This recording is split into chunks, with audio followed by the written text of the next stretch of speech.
২৪শে জুলাই অগাস্ট আন্দোলনে যুক্ত থাকা ব্যক্তিত্ব, সমন্বয়ক, সংসদ সদস্য প্রার্থী এবং বিভিন্ন রাজনৈতিক দলের শীর্ষ নেতাদের ব্যক্তিগত নিরাপত্তা নিশ্চিত করার উদ্যোগ নিয়েছে অন্তর্বর্তী সরকার।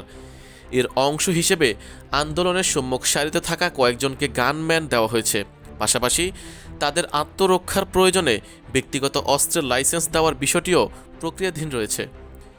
পুলিশের সূত্র গণমাধ্যমকে জানিয়েছে, এই তালিকায় রয়েছেন অন্তর্বর্তী সরকারের সাবেক উপদেষ্টা ও জাতীয় নাগরিক পার্টি এনসিপির আহ্বায়ক নাহিদ ইসলাম, এনসিপির দক্ষিণাঞ্চলের মুখ্য সমন্বয়ক হাসনাত আবদুল্লাহ, সিনিয়র যুগ্ম সদস্য সচিব তাসনিম জারা ও মুখ্য সমন্বয়ক উত্তরাঞ্চল সার্জিস আলম। এছাড়া বেশ কয়েকজন রাজনৈতিক ও সংসদ সদস্য প্রার্থী গানম্যান ও অস্ত্রের লাইসেন্স চেয়ে আবেদন করেছেন।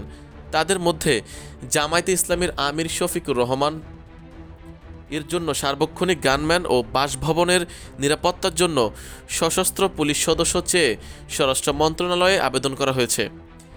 নিরাপত্তা চাওয়া হয়েছে জাতীয় পার্টির chairman Anwar Hossain Manju, barrister Andalib Rahman Partha, liberal Democratic পার্টির সভাপতি কর্নেল অবসরপ্রাপ্ত অলি আহমদ, গণসংহতি আন্দোলনের প্রধান সমন্বয়কারী জুনায়েদ সাকি, ইসলামী আন্দোলন বাংলাদেশের মহাসচিব ইউনুস আহমেদ শেখ প্রমুখেরও জন্য।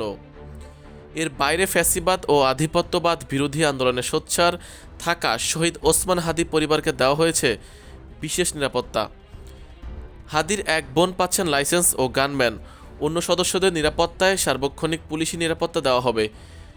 স্বরাষ্ট্র মন্ত্রণালয় ও পুলিশের উচ্চ পর্যায়ের সূত্র গণমাধ্যমকে এসব তথ্য নিশ্চিত করেছে। এদিকে স্বরাষ্ট্র মন্ত্রণালয় সূত্র জানিয়েছে, নিরাপত্তা গানম্যান অথবা অস্ত্রের লাইসেন্স চেয়ে এখন পর্যন্ত ১৫ জন রাজনীতিবিদের আবেদন তাদের কাছে এসেছে। সংখ্যাটি দিন দিন বাড়ছে। অনেকে খোঁজ নিচ্ছেন কিভাবে আবেদন করতে হয়। রাজনীতিবিদদের পাশাপাশি ২৫ জনের মতো সরকারি কর্মকর্তাও অস্ত্রের লাইসেন্সের জন্য আবেদন করেছেন। এ বিষয়ে পুলিশের আইজি বাহারুল আলম গণমাধ্যমকে বলেন, যারা বেশি ভালনারেবল রয়েছেন তাদের একজন অস্ত্রধারী রক্ষী দিয়েছি। যারা কম ঝুঁকিতে আছেন তাদের কিছু পরামর্শ দেওয়া হয়েছে যে কিভাবে চলাফেরা করবেন, কোন সময় কখন কাকে কি জানাতে হবে। আরেক পুলিশ কর্মকর্তা জানান, বিভিন্ন গোয়েন্দা সংস্থা থেকে প্রাপ্ত তথ্যের ভিত্তিতে আমরা নিরাপত্তা ব্যবস্থা গ্রহণ করছি।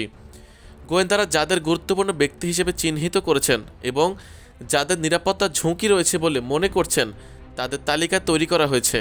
সেই তালিকা বিশ্লেষণ করে অগ্রাধিকার ভিত্তিতে কাজ করছি। যারা নিরাপত্তা চাচ্ছেন তাদের সবাই গানম্যান দাবি করেন। গানম্যানের পাশাপাশি অস্ত্র চেয়েছেন কেউ কেউ। অস্ত্রের বিষয়টি স্বরাষ্ট্র মন্ত্রণালয় এবং জেলা প্রশাসকের ওপর নির্ভর করছে।